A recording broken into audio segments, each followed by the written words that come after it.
Til máls tekur hv. 2. þingmaður Reykjavíkurkjördæmis norður, Katrín Jakobsdóttir.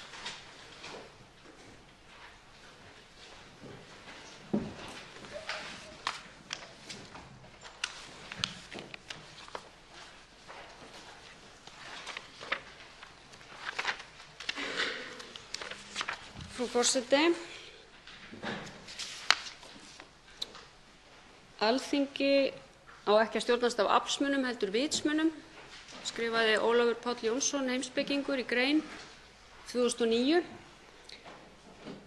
Og ég er mjög sammála þessu viðhorfi því að Alþingi er málstofa þar sem við eigum að hlýða á rök hvers annars. Og ég vil byrja á að segja það hér að mér er til efs að Alþingi hafi fengið svigrúm í þessu málsmeðferðarferli hér inn á þingi, og nú er ég að tala um Alþingi, til þess að vera sú málstofa. Það var kannski ekki fyrirséð þegar þessi lagaákvæði voru sett á sínum tíma, og það er önnur umræða sem ég mun ekki fara í hér, hvernig nákvæmlega það ber til á sínum tíma. Það var ósk Alþingis að það yrði hluti af þessu ferli að skipa dómara við Landsrétt, en leið liggja ekki fyrir reglur um það eða umræða hvernig nákvæmlega Alþingi hyggst sinna þessu hlutverki sínu. Við sem erum hingað kosin sitjum hins vegar uppi með það að hafa skrifað undir eið af stjórnarskránni og vera trú okkar sannfæringu og taka það mjög alvarlega þegar okkur er falið að fara yfir mál á borð við það sem við ræðum hér. Og það má spyrja sig hversu vel Alþingi hafi getað sinnt því hlutverki sínu í ljósi þess að hér kom inn tillaga hæstv. Ráðherra 29. maí, og ég tek það fram eins og kemur líka fram í nefndaráliti minnihluta að hæstv. Ráðherra er líka þröngur stakkur sniðinn hvað varðar tíma í öllu þessu ferli samkvæmt lögum. En við hljótum að velta því fyrir okkur þegar tillaga hæstv. Ráðherra kemur hingað inn 29. maí í miðjum þinglokum, þar sem ætlast er til þess að þingmenn sitji hér og greiði atkvæði sem er þeirra skylda heilu og hálfu dagana, að leið sé hv. stjórnskipunar- og eftirlitsnefnd að fjalla um það mál sem við erum hér að ræða, skipan 15 nýrra dómara á nýtt dómstig, Landsrétt. Við erum að taka fyrir nokkuð sem við höfum aldrei gert áður og það ætlum við að afgreiða á fundum á milli atkvæðagreiðslna hér á 2 dögum í þinginu. Og ég trúi nú eiginlega ekki öðru en því að hv. þingmenn, bæði meirihluta og minnihluta, séu mér sammála um að þessi málsmeðferð er auðvitað ekki til fyrirmyndar. Og setji þá ekki út á stjórn nefndarinnar undir þeim kringumstæðum sem henni, eða aðstæðum, hvernig við getum orðað það, sem henni voru búnar við þessi tímaþrengsl. En það að bjóða hér minnihlutanum upp á það að skrifa nefndarálit á meðan minnihlutinn þurfti að taka þátt í því að greiða hér atkvæði marga tugi mála í gær, það er auðvitað ekki í lagi. Það er auðvitað ekki í lagi eftir að hafa setið fundi nefndarinnar og nýtt næturnar til að lesa málsgögnin. Þessi málsmeðferð er ekki í lagi og ef við hugleiðum hlutverk Alþingis þá er það auðvitað okkar skylda að tryggja það að almenningur geti haft traust á Alþingi sem stofnun. Alveg eins og almenningur geti haft traust á dómstólunum, framkvæmdarvaldinu, þessum stofnunum sem almenningur verður að geta treyst því séu réttlátar, því það er jú undirstaða okkar samfélagsgerðar. Og svo ég taki nú bara mína reynslu af þessu ferli, þá held ég við hljótum öll að sjá að við göngum hér inn í það að sinna hlutverki Alþingis sem einhvers konar varnagli, eins og það var orðað, og gerum það í gríðarlegri tímaþröng. Og það kom sömuleiðis fram í máli þeirra sérfræðinga sem mættu fyrir hv. stjórnskipunar- og eftirlitsnefnd, stjórnskipunarfræðinga, dómara, lögmanna. Allir voru þessir sérfræðingar um það að stjórnskipunar- og eftirlitsnefnd hefði verið skammtaður óhóflega skammur tími til að sinna þessu hlutverki. Og það eitt og sér vekur auðvitað spurningar málsmeðferð Alþingis. En svo ég fari hér yfir nefndarálit minnihlutans í stjórnskipunar- og eftirlitsnefnd, þá liggur hér fyrir tillaga hæstv. Dómsmálaráðherra 15 dómara við nýjan Landsrétt. Tillaga ráðherra ekki í samræmi við tillögu dómnefndar sem mat 15 umsækjendur hæfasta og skilaði áliti þar að lútandi til ráðherra. Í tillögu sinni nýtir ráðherra sér hins vegar heimild í lögum nr. 10/2017 breytingu á lögum dómstóla nr. 50/2016 þar sem kveðið er á eftirfarandi, með leyfi forseta: Við 1. málsgrein bætast 3 nýir málsliðir hljóða svo: Nefnd samkvæmt 4. grein A laga dómstóla nr. 15/1998 skal meta hæfni umsækjenda embætti dómara við Landsrétt í fyrsta sinn og láta ráðherra í té umsögn umsækjendur í samræmi við 2. málsgrein þeirrar greinar og reglur sem nefndina gilda. Óheimilt ráðherra að skipa í dómaraembætti mann sem dómnefnd hefur ekki talið hæfastan meðal umsækjenda, hvort heldur einn eða samhliða öðrum. Frá þessu má þó víkja ef Alþingi samþykkir tillögu ráðherra heimild til að skipa í embætti annan nafngreindan umsækjanda sem fullnægir að mati dómnefndar öllum skilyrðum 2. og 3. málsgreinar 21. greinar laga þessara. Tillaga ráðherra felur í sér að 4 umsækjendur af þeim 15 sem dómnefnd taldi hæfasta eru ekki á tillögu ráðherra og aðrir 4 umsækjendur koma í þeirra stað. Breytingin frá tillögu dómnefndar því veruleg enda meira en fjórðung dómaranna að ræða. Eins og kom skýrt fram í því sem ég las hér upp úr lögunum, þá minnihlutinn sammála því og undirstrikar það í þessu nefndaráliti að ráðherra hefur heimild til að víkja frá mati dómnefndar svo fremi sem meirihluti Alþingis samþykki þá tilhögun. Hins vegar ráðherra ekki undanþeginn þeirri meginreglu stjórnsýslulaganna sem fjallað hefur verið í dómum og álitum umboðsmanns Alþingis og byggt hefur verið á hér á landi í langan tíma að skipa skuli þann hæfasta sem völ á úr hópi umsækjenda. Og þessa túlkun held ég að ekki sé deilt í nefndinni, þar að segja eðlilega hlýtur hæstv. Ráðherra á hverjum tíma að vera bundinn af meginreglum stjórnsýslulaga kjósi ráðherra að víkja frá tillögu dómnefndar. Þessi regla tryggir almannahagsmuni og uppfyllir jafnræðisreglu stjórnarskrárinnar og vel yfir hana farið í áliti sem nefndinni barst frá Trausta Fannari Valssyni, dósent við Háskóla Íslands, þar sem fjallað lítillega þau álitamál sem komu upp fyrir nefndinni staðfestingu Alþingis á tillögu ráðherra skipanir í Landsrétt.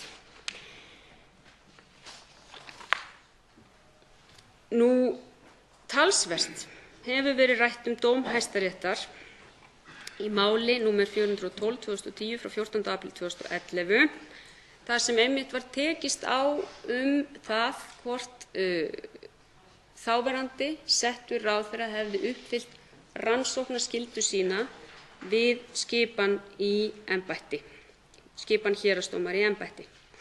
Og þar var einmitt tekist á það hvort að sá settur ráðherra hefði uppfyllt rannsóknarskylda eins og hún skilgreind í stjórnsýslurétti. Talsvert var rætt það að þessi dómur hefði auðvitað miðast við annað lagaumhverfi, en þó var það álit þeirra sérfræðinga sem komu fyrir nefndina að þau grunngildi sem birtust í dómnum rannsóknarskyldu stjórnsýslulaga bæru enn sitt gildi. Og það má sjá í bréfi lögmannafélagsins sem barst nefndinni í tilefni af þessu máli, þar sem vitnað til þessa dóms hvaða kröfur verða að gera til ráðherra, þar með talið rannsókn, víkjan frá mati dómnefndar hverjir séu hæfastir umsækjenda. Þar vitnað til þess að það verður að gæta sérstaklega því að rannsókn dómnefndarinnar komi lögum samkvæmt í stað rannsóknar sem ráðherra hefði ella borið að gera. Af því leiðir að hafi ráðherra talið efni til að víkja frá áliti dómnefndarinnar við skipun í embætti héraðsdómara var óhjákvæmilegt að ákvörðun hans yrði reist á frekari rannsókn eftir 10. grein stjórnsýslulaga þar sem tekið yrði meðal annars tillit til fyrirmæla hans sjálfs í reglu nr. 693/1999 um þau atriði varðandi umsækjendur sem ráða skyldu hæfnismati og jafnframt tryggt að sérþekkingar nyti þar við í sambærilegum mæli og við störf dómnefndarinnar.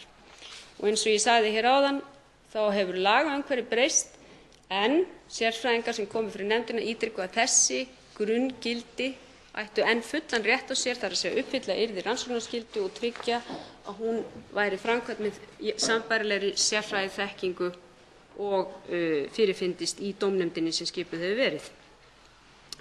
Og í þetta er vísað í bréfi Lögmannafélags Íslands sem gerir verulegar athugasemdir við þessa tillögu ráðherra og telur þessa embættisferlu, svo ég vitni í bréf Lögmannafélagsins með leyfi forseta, síst til þess fallna að skapa nýjum dómstól það traust og veganesti sem nauðsynlegt er í lýðræðissamfélagi. En það er okkar mat í minnihlutanum að það þurfi að liggja fyrir fullnægjandi rökstuðningur fyrir því að þeir umsækjendur sem ráðherra leggur til séu að minnsta kosti jafn hæfir og þeir sem dómnefndin leggur til. Ráðherra lét fylgja tillögu sinni bréf dagsett 29. maí síðastliðinn þar sem gerðar eru ákveðnar athugasemdir við aðferðafræði og niðurstöðu dómnefndar, meðal annars að mat á hæfni dómara geti aldrei orðið vélrænt og að vægi dómarastarfa hljóti við mat nefndarinnar ekki það vægi sem tilefni sé til. Í þessu bréfi eru reifuð almenn sjónarmið að á grundvelli þessara sjónarmiða leggi ráðherra því til 4 nýja einstaklinga úr hópi umsækjenda en 4 umsækjendur sem dómnefnd leggur til eru þar af leiðandi ekki lengur hluti af tillögunni. Á fundi stjórnskipunar- og eftirlitsnefndar með ráðherra komu fram þau sjónarmið að óeðlilegt væri að ekki væru færð rök með hverjum og einum umsækjenda. Og þann 30. maí kom bréf til nefndarinnar eða minnisblað þar sem settur var fram rökstuðningur hvern og einn. Þar tiltekur ráðherra að fullnægjandi rannsókn hafi farið fram. Segir þar orðrétt í bréfinu: ráðherra telur dómnefnd hafa upplýst málið nægilega og fullnægjandi rannsókn hafi farið fram á þeim matsþáttum sem eru til grundvallar niðurstöðu. En segir svo: ráðherra telur rétt að vægi dómstarfa sé þyngra en dómnefnd gerði ráð fyrir. Raunar kemur líka fram fyrr í bréfinu að niðurstaðan sé líka í samræmi við lög um jafna stöðu karla og kvenna. Þar er líka tekið fram að engar nýjar upplýsingar liggi til grundvallar tillögunni og eingöngu sé verið að breyta vægi dómarastarfa frá mati dómnefndar.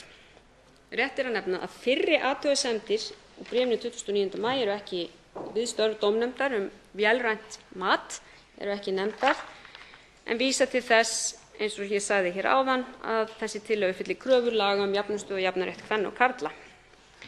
Þannig að rökstuðningurinn í síðara bréfinu er að einhverju leyti frábrugðinn rökstuðningi í fyrra bréfi, en að sjálfsögðu hlýtur Alþingi að gera þá kröfu að rökstuðningur liggi allur og heildstæður fyrir áður en ráðherra tekur ákvörðun tillögu sína til Alþingis.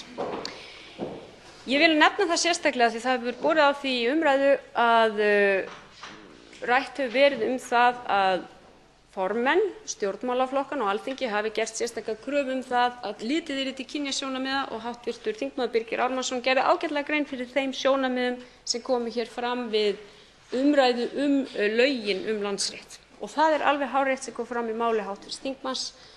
Þau sjónarmið komu fram og þau sjónarmið komu líka fram að minnsta kosti af minni hálfu í samtölum við hv. ráðherra. En ég vil þó undirstrika það að lög um jafna stöðu og jafnan rétt karla og kvenna byggja hins vegar á því að það sé tekið tillit til þess að sé að ræða jafnhæfa umsækjendur. Þannig að það að taka tillit til kynjasjónarmiða hlýtur ávallt líka að fela í sér rökstuðninginn það að jafnhæfa umsækjendur sé að ræða. Það má líka ekki gleyma því að breytingin á tillögunni snýst alls ekki eingöngu kynjasjónarmið. Fyrst og fremst, og eins og kom fram í fyrra bréfi hæstv. Ráðherra, er verið að tala að auka vægi dómarareynslu.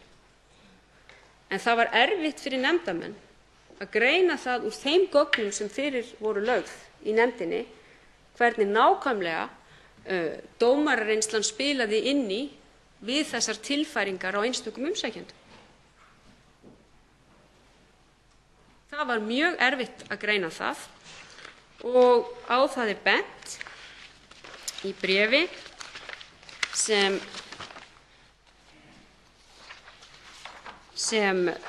lögmaður sendir nefndinni að umsækjanda sem metinn hafi verið númer 7 í mati hæfnisnefndar hafi verið hent úr hópi kandídata en aðrir með minni dómarareynslu látnir í friði og það þrátt fyrir að litið hafi verið til kynjasjónarmiða. Þannig að þessi spurning situr enn eftir umfjöllun nefndarinnar. Það hlýtur að vera skýr krafa Alþingis að ef ráðherra ákveður að víkja frá mati dómnefndar beri honum að framkvæma eigin rannsókn á hæfni umsækjanda þannig að enginn vafi leiki á því að hæfustu einstaklingarnir séu skipaðir í samræmi við gildandi meginreglu laga. Og svo vitnað sé aftur í dóm Hæstaréttar í máli nr. 412/2010 sem sýnir að ráðherra bar þá að framkvæma eigin rannsókn og hlíta eigin starfsreglum og þó að lögum dómstóla hafi verið breytt síðan eins og ég nefndi hér áðan gilda enn sömu grundvallarreglur stjórnsýslulaga hvað þetta varðar. Rannsóknarregla 10. greinar stjórnsýslulaga leggur áherslu á það að stjórnvald fullrannsaki það mál sem liggur fyrir og viða sér nægum upplýsingum til þess. Meðal annars í ljósi þess sem ég sagði hér áðan sem laut að hinum litla og nauma tíma sem stjórnskipunar- og eftirlitsnefnd var skammtaður. Þá telur minnihlutinn ekki sýnt að þessi regla hafi verið í heiðri höfð. Ég meðal annars í ljósi þess að 4 umsækjendur falla af listanum í stað þeirra 4 sem bætast við á listan. Ekki ljóst hvaða samanburður hefur farið fram á milli þeirra umsækjenda sem dómnefnd telur hæfasta og falla brott úr tillögu ráðherra og þeirra 4 sem ekki á meðal þeirra sem dómnefnd telur hæfasta en bætast við tillögu ráðherra. Ekki liggur heldur fyrir samanburður á þeim 4 sem voru á meðal 15 hæfustu samkvæmt áliti dómnefndar og öðrum úr sama hópi sem fá þó að halda sér á tillögu ráðherra, til dæmis hvað varðar dómarareynslu sem nefnd hafa verið sem sérstök rök í málinu. En samkvæmt álitum umboðsmanns Alþingis í málum nr. 5220/2008 og 5230/2008 er bent á að ljóst þurfi að vera slíkur samanburður hafi farið fram og á þeim atriðum sem leggja til grundvallar ákvörðunum á hæfni. Af rökstuðningi ráðherra frá 30. maí er ekki hægt að ráða að slíkur samanburður liggi fyrir og fram hefur komið í máli ráðherra að ekki sé hægt að veita slíkan rökstuðning til þeirra sem ekki fá starfið fyrir að lokinni skipan. Og þarna þetta er deilt. Þá telur minnihlutinn að það hefði verið vönduð stjórnsýsla að umsækjendur hefðu fengið að koma sínum sjónarmiðum að varðandi breytt mat ráðherra á vægisþáttum eins og þeim ætti almennt að vera heimilt samkvæmt andmælareglu stjórnsýsluréttar. Ljóst má vera að ráðherra, og það hefur komið fram í máli hennar, telur rökstuðning sinn jafngilda fullnægjandi rannsókn í samræmi við stjórnsýslulög. En minnihlutinn telur ekki sýnt að sambærileg sérfræðiþekking liggi að baki mati ráðherra á umsækjendum og mati dómnefndar. Og þá ber að nefna að mat dómnefndar er auðvitað ítarlegt, 117 blaðsjur þar sem farið yfir hæfni einstaklinga í ólíkum matsþáttum og birt röð að loknum hverjum matsþætti hvaða einstaklingar teljist hæfastir í tilteknum matsþætti og hverjir teljist síst hæfastir. Mat ráðherra er 4 blaðsíður sem byggjast að miklu leyti á sömu upplýsingum og birtast í dómnefndaráliti reynslu umsækjenda dómarastofu. Eins og kom fram hér áðan í máli mínu þá sníða lögin ráðherra vissulega þröngan stakk hvað varðar tímafresti í kringum skipan dómara. Og það er mat minnihlutans að bæði ráðherra og Alþingi hefur þurft lengri tíma til að afgreiða þetta mál, stóra mál sem snýst skipan 15 nýrra dómara í Landsrétt, þannig að ráðherra gæti uppfyllt rannsóknarskyldu sína með óyggjandi hætti og þing gæti komið saman síðar í sumar til að ljúka málinu. Það er í takt við álit þeirra sérfræðinga sem komu fyrir nefndina sem töldu að til að leggja á það sérfræðilega skoðun hvort ráðherra hefði framkvæmt fullnægjandi mat á einstökum umsóknum miðað við þau sjónarmið sem hann teldi að samræmdist best þörfum Landsréttar þyrfti einfaldlega miklu meiri tíma og miklu meiri aðgang að gögnum. Stjórnskipunar- og eftirlitsnefnd hefði verið skammtaður óhóflega skammur tími við skoðun málsins. og það liggur fyrir og var rætt á fundi nefndarinnar að engar reglur eru til það hvernig eftirliti Alþingis með þessari ákvörðun ráðherra skuli háttað og það kom fram líka í umræðum innan nefndarinnar að menn höfðu mjög mismunandi hugmyndir það. Minnihlutinn lagði því ítrekað til að málinu yrði frestað þannig að ráðherra gæti farið yfir þær athugasemdir sem hafa komið fram á þeim skamma tíma sem liðinn frá því að tillaga ráðherra lá fyrir, sem og að stjórnskipunar- og eftirlitsnefnd Alþingis fengi eðlilegan tíma til að sinna hlutverki sínu og Alþingi gæti þá komið saman síðar í júní til að ljúka afgreiðslu málsins. Að lokum kemur hér fram í nefndaráliti minnihluta að þó að ný lög dómstóla hafi tekið gildi frá því að dómur Hæstaréttar í máli nr. 412/2010 féll má telja víst að ekki hafi orðið breyting á grundvallarsjónarmiðum ríkar kröfur til ráðherra að uppfylla rannsóknarskyldu í samræmi við meginreglur stjórnsýslulaga. Ákvörðun ráðherra er stjórnvaldsákvörðun og lýtur þar með stjórnsýslulögum og reglum. Fyrirliggjandi tillaga dómsmálaráðherra varðar heildarskipan á nýjum dómstól sem falið mikilvægt nýtt hlutverk í dómskerfi landsins og markar ákveðin tímamót í réttarsögunni. Af þeirri ástæðu er það grundvallaratriði og eðlileg krafa að vanda sér til verka og skipan dómara sé hafin yfir allan vafa.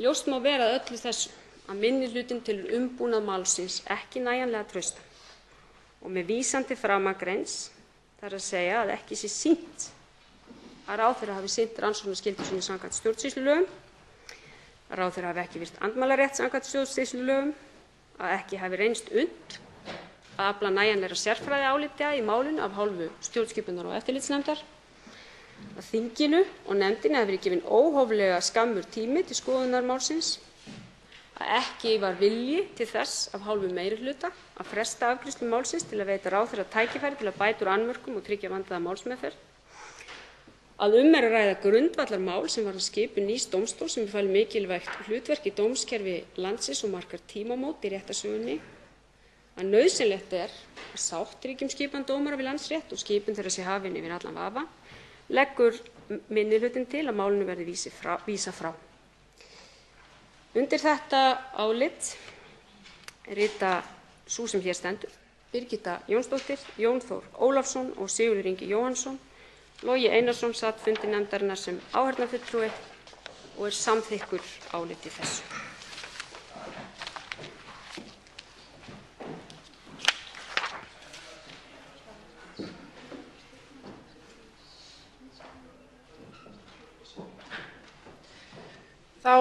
Þannig háttu til að tveir háttvirtir þingmenn hafa óskað eftir að veita andsvar við ræðu háttvirts þingmanns. Fyrir til að veita andsvar er háttvirtur 8. þingmaður Reykjavíkurkjördæmis norður, Birgir Ármannsson.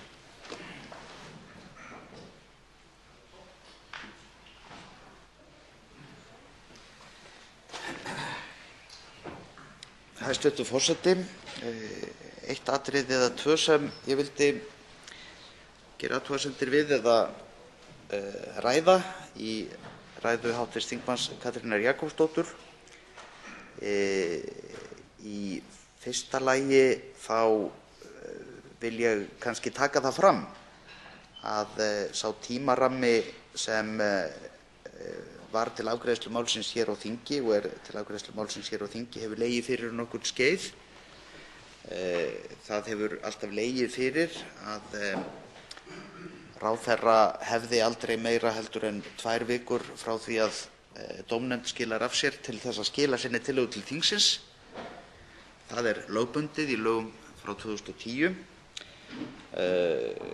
Það hefur jafnframt legið lengi fyrir hvenær þinglok voru áformuð og eins og ég kom hér að í ræðu minni hér áðan að þá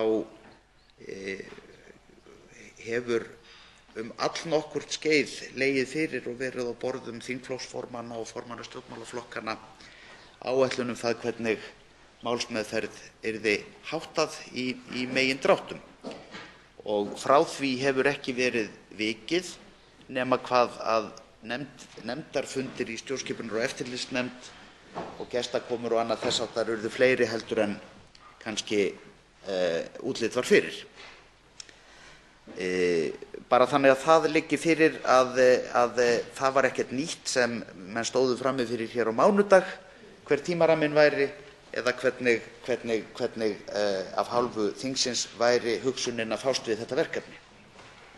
Þá svarar andsvari hv. 2. þingmaður Reykjavíkurkjördæmis norður, Katrín Jakobsdóttir.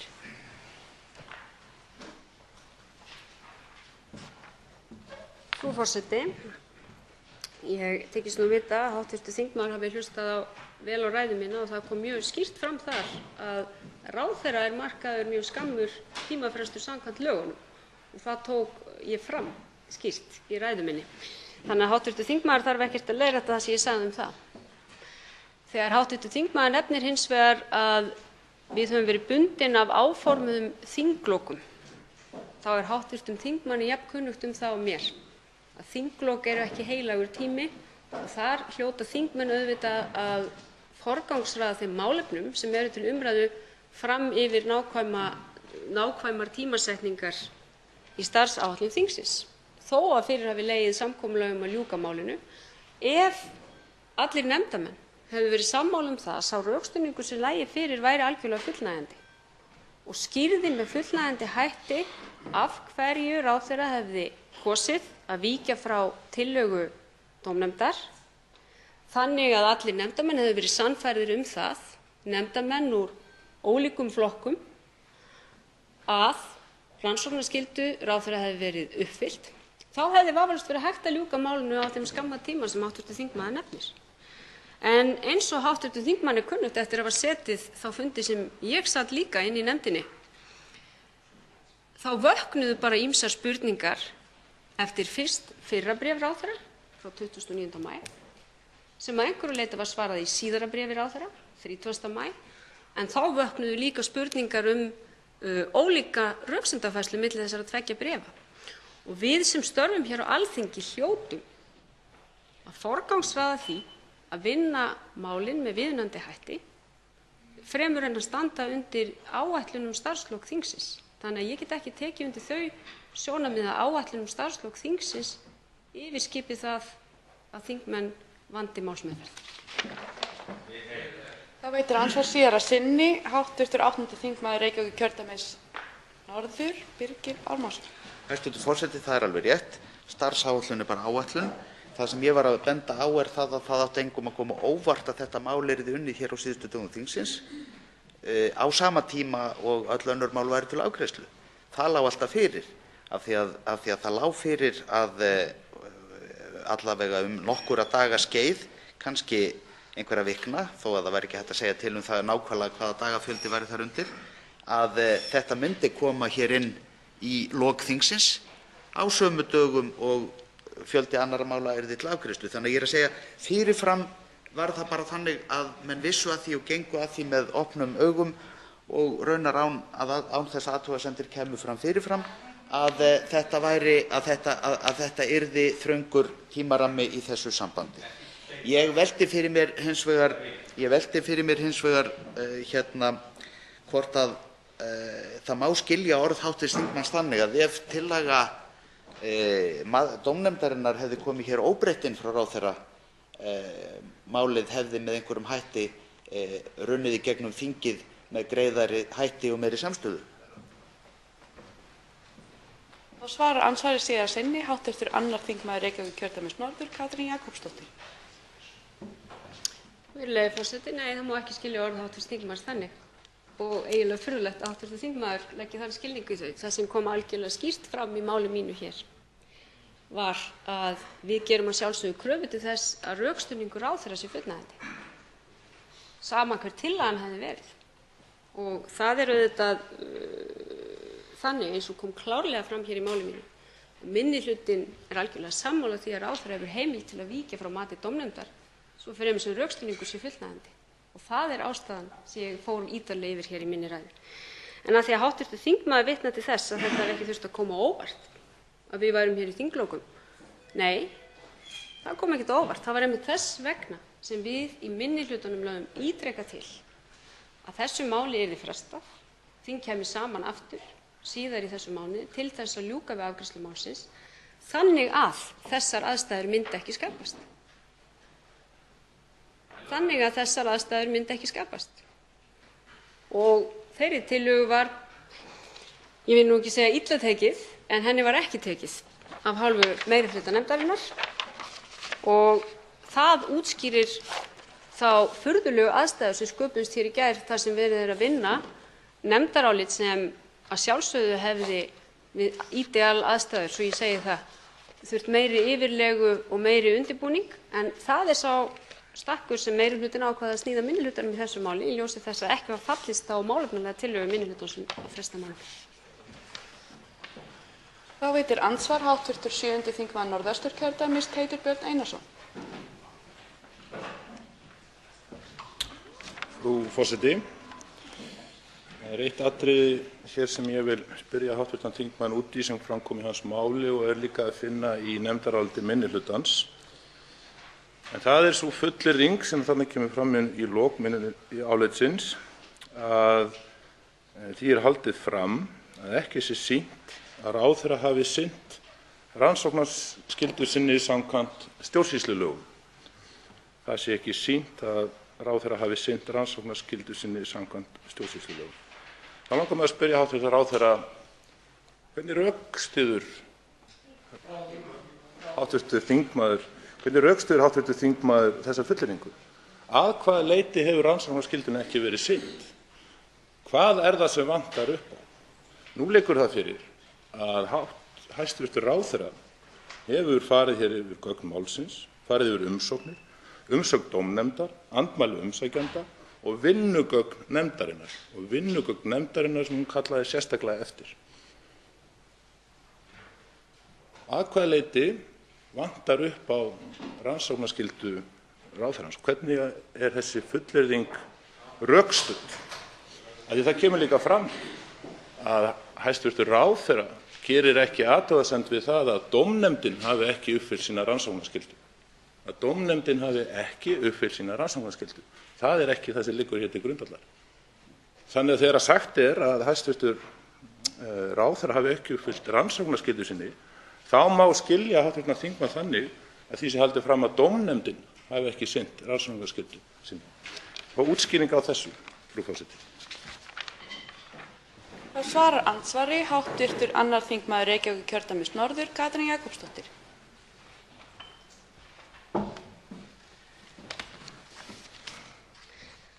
Frú forseti, málskilningur hv. þingmanns vekur nú athygli mína. Því það að sagt sé í nefndaráliti minnihlutans að ekki sé sýnt að ráðherra hafi uppfyllt rannsóknarskyldu sína ekki fullyrðing að ráðherra hafi ekki uppfyllt rannsóknarskyldu sína. Svo ég útskýri þetta tungutak fyrir hv. þingmanni. Hins vegar getur minnihlutinn ekki verið sannfærður að það hafi verið gert. Og það það sem þetta orðalag þýðir. Og af hverju minnihlutinn ekki sannfærður það, frú forseti? Jú, við höfum hér 117 blaðsíðna matsskýrslu dómnefndar. Þar sem, eins og ég fór yfir áðan í ræðu minni, umsækjendum raðað í röð út frá einstökum matsþáttum undir hverjum einasta matsþætti. Þar sem umsækjendum raðað út frá dómarareynslu, út frá lögmannareynslu, út frá menntun, út frá fræðistörfum, út frá öðrum störfum, öllu þessu raðað upp. Rökstuðningur ráðherra var fyrst,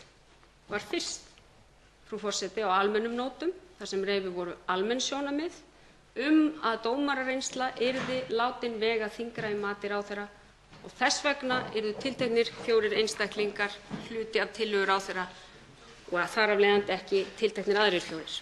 Síðari rökstuðningur ráðherra upp á 4 blaðsíður, þar sem farið yfir dómarareynslu þessara 4 umsækjenda, sömu gögn og koma fyrir í umsögn dómnefndar, en þar sem við spyrjum hvað ræður þá samanburði á milli einstakra umsækjenda, þannig að tilteknir umsækjendur þá metnir minna hæfir í heild, sérstaklega í ljósi þess sem ég nefndi hér áðan, þar sem við erum með athugasemdir frá lögmanninum Jóhannesi Karli Sveinssyni, þar sem spurt einfaldra spurninga. Af hverju umsækjandi í 7. sæti hjá tillögu dómnefndar ekki hluti af tillögu ráðherra, þrátt fyrir að miða sig við dómarareynslu. Þrátt fyrir að miða sig við dómarareynslu því neðar á listanum eru aðrir með minni dómarareynslu. Þetta eru spurningar sem við höfum spurt í nefndinni og ekki talið sýnt að ráðherra hafi uppfyllt rannsóknarskyldu sína hvað þessi mál varðar. Við treystum okkur ekki eins og til að fullyrða eitt það af því okkur, eins og ég hef nú farið hér yfir allítarlega, gafst ekki sérstaklega mikill tími til að fara yfir öll gögn málsins í meðferð nefndarinnar. Þá veitir andsvar síðara sinni hv. 7. þingmaður Norðvesturkjördæmis, Teitur Björn Einarsson. Frú ráðherra, ég er að spyrja hér út í rannsóknarskyldu. Út í rannsóknarskyldu, ekki neitt annað. Ekki út í rökstuðninga ráðherra eða neitt annað. Ég er að spyrja út í rannsóknarskylduna og það er hér fullyrðing í minnihlutaálitinu að ekki er sýnt að ráðherra hafi sinnt rannsóknarskyldu sem er samkvæmt stjórnsýslulögum. Ég er að biðja útskýringu á því að hvaða leyti hefur ráðherrann ekki sinnt rannsóknarskyldu sinni. Ekki getur að verið að hv. þingmaður sé að rengja það að hæstv. Ráðherra hafi farið yfir gögn málsins, hafi farið yfir umsóknir, hafi farið yfir umsögn dómnefndarinnar, hafi farið yfir andmæli umsækjanda, hafi kallað eftir vinnugögnum nefndarinnar. Ekki er hv. þingmaður að rengja það. Að hvaða leyti hefur ráðherrann ekki uppfyllt rannsóknarskyldu sína? Þá vil ég líka benda hv. þingmanni á að því í áliti minnihlutans er vísað í dóm Hæstaréttar nr. 412/2010 að þar tekur Hæstiréttur sérstaklega fram að við breytingu á lögum um dómstóla frá 1998 segir með leyfi forseta: var þessari rannsóknarskyldu við skipan í embætti héraðsdómara í verulegum atriðum létt af dóms- og kirkjumálaráðherra en hún lögð þess í stað á herðar dómnefndar. Þannig að þegar fullyrt er hér að ráðherra hafi ekki uppfyllt rannsóknarskyldu sína er þá verið að fullyrða að dómnefndin hafi ekki uppfyllt rannsóknarskyldu sína. Ég vil fá útskýringar á þessu, frú forseti. Þá svarar andsvari síðara sinni hv. 2. þingmaður Reykjavíkurkjördæmis norður, Katrín Jakobsdóttir. Frú forseti, hv. þingmaður kemur hér og segir að ég fullyrði að rannsóknarskyldu hafi ekki verið sinnt. Það hef ég ekki sagt. Og hv. þingmaður verður að gæta orða sinna hér, að gera ekki mér eða öðrum þeim sem undirrita álit minnihlutans upp orð. Ég sagði hér í upphafi míns máls að ég teldi að Alþingi ætti að snúast að vera málstofa þar sem við hlustum á rök. Og hv. þingmaður verður bara að gera svo vel að hafa hér rétt eftir þeim þingmönnum sem hann er að eiga orðastað við. Það er ekki boðlegt að svona málflutningur sé hafður þegar er að ræða jafn mikilvægt mál og þetta. Svo ég segi það bara algjörlega skýrt. Hér fengum við rökstuðning sem farið er ítarlega yfir í nefndaráliti minnihlutans og hefði verið farið ítarlega yfir ef hv. nefndarmönnum hefði nú gefist tími til þess. Rökstuðningur ráðherra upp á 1,5 blaðsíðu með almennum hætti, ekki hvern og einn umsækjanda, er það sem ráðherra leggur fram með sinni tillögu í upphafi. Eftir athugasemdir sem koma fram á fundi stjórnskipunar- og eftirlitsnefndar kemur 4 blaðsíðna rökstuðningur. Við gerum eðlilega athugasemd við það að þegar ráðherra tekur sína ákvörðun þá hlýtur allur rökstuðningur að liggja fyrir frá upphafi. Þegar nánar er farið út í það að spyrja eftir því hvaða sérfræðiþekking hafi verið höfð og hvort hún hafi verið sambærileg við sérfræðiþekkingu dómnefndar, þá er vísað til þess að það sé ekki verið að afla nýrra upplýsinga frá því sem dómnefnd hafi lagt fram. En eigi að síður voru í fyrra bréfi gerðar athugasemdir við mat dómnefndar, aðferðafræði dómnefndar og niðurstöðu dómnefndar. Þannig að við bendum einfaldlega á að við í minnihlutanum erum ekki sannfærð það. Við teljum það ekki sýnt að þessi rannsóknarskylda hafi verið uppfyllt. Við erum ekki að segja að hún hafi ekki verið uppfyllt. Svo ég útskýri það enn einu sinni fyrir hv. þingmanni, heldur getum við ekki verið viss út frá þeirri umfjöllun sem hefur farið fram inn í nefndinni. Ég vona að hv. þingmaður hafi heyrt þetta í þetta sinn. Hv. þingmaður Katrín Jakobsdóttir, 2. þingmaður Reykjavíkurkjördæmis norður.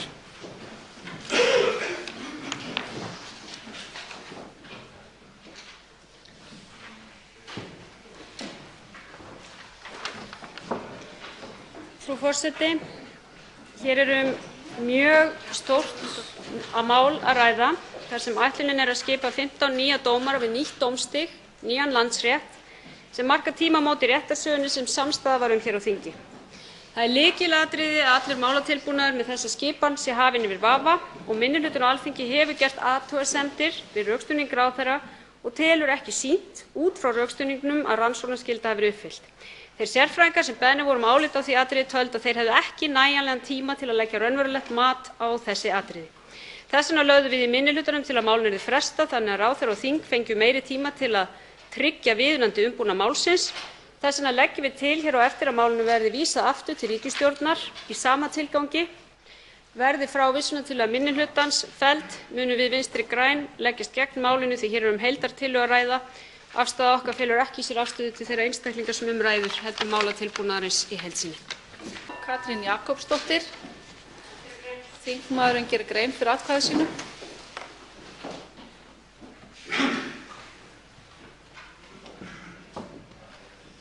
Frú forseti. Minnihlutinn hér á Alþingi lagði fram málefnaleg rök fyrir því að málatilbúnaður hefði þurft að vera vandaðri og málsmeðferð þingsins hefði þurft lengri tíma. Og þessi rök voru studd af þeim sérfræðingum sem stjórnskipunar- og eftirlitsnefnd kallaði sér til aðstoðar til að meta þennan málatilbúnað. En á rök minnihlutans og sérfræðinganna kaus meirihlutinn að hlusta ekki. Frú forseti, ég tel að Alþingi eigi að stjórnast af vitsmunum en ekki aflsmunum. Og það er ekki mín tilfinning að Alþingi hafi stjórnast af vitsmunum hér í dag og þess vegna segi ég nei við þessari tillögu. Þingmaðurinn segir nei.